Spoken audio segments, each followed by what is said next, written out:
Galway Championship at the weekend. So we're going to be down to the semi-final stage now, and just to give you the draw for that, it'll be Capitagle against Lean Mellows and St Thomas's against Turlockmore. Third year in a row, Capitagle and Mellows in the semi-final. Yeah, and the last two were won by a point by Mellows. Sick. But anyway, we'll run through the quarterfinals that happened at the weekend. Just to give the scorelines first, Lean Mellows beat Sarsfields 2-16 to 6 points. Capitagle beat Loughrea 2-18 to 14. Thomas's beat Tommy Larkin 16 to 14.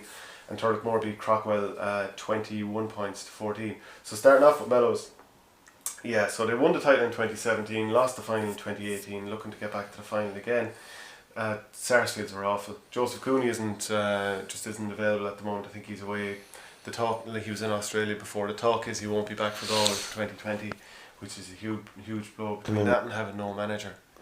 And just this thing dragging on. Yeah, but when they don't have a manager, that would just push a lad's decision a bit more as well. Like, he doesn't know who he's coming back to. Like, he could be coming back to an absolute mess. Apparently Tyke Harron is back in club hurler of the year form. He got 11 points for Mellows. Louis Mulqueen is over them, but I mean, the talk was that he was going to get pushed through as Clare manager last week. That hasn't happened, but also it's generally thought that this will be his last year with Mellows. So. He's done unbelievable work with Mellows. You know, it's a county final win, county final loss, and semi-final. And they hadn't won a county title since the 70s, I believe. Yeah, Louis actually lectured me in college, would you believe? Did he, yeah? He used to come over he was principal in Shannon, I think. We think you might have some insight on him then. We'll do a Louis Mulqueen profile here one of the days. Doing so far. Capitagle beating Loughrea 2-18 to 14 points. The one thing I do remember about Louis, he said he was a geography lecturer. He always said geography is everywhere. That's what he said. Wow, inspiring. Capitagle against Loughrea, so that was 10 points for a finish. Ollie Baker in the Capitagle side of things. Brendan Bugler apparently involved with Loughrea, so they've avenged the group defeat and doing it at the right time. So the talk, Capitagle would be they personify a rural club. Now I spoke with Dave O'Connor's at Peters Wellman on Twitter. He gave me a lot of the insights into what happened at the weekend. But sort of a real country rural club. People want to see him do well. Damien Joyce there playing at centre back. People will remember him from the county stage.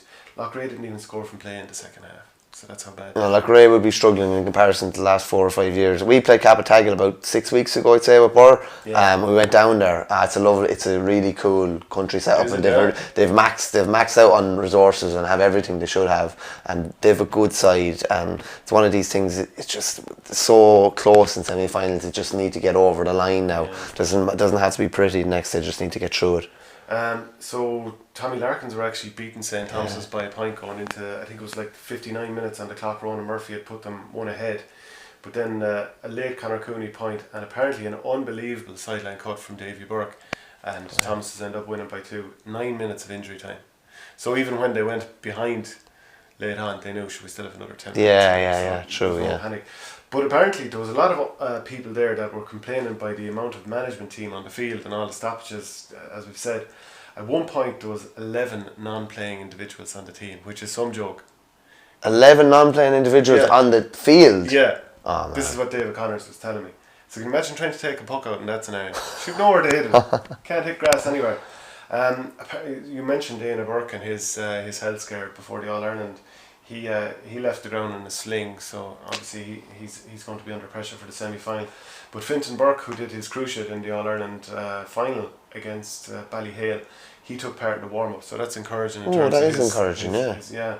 And like he looked so good with them and with the under-21s that you think he would be a real prospect for.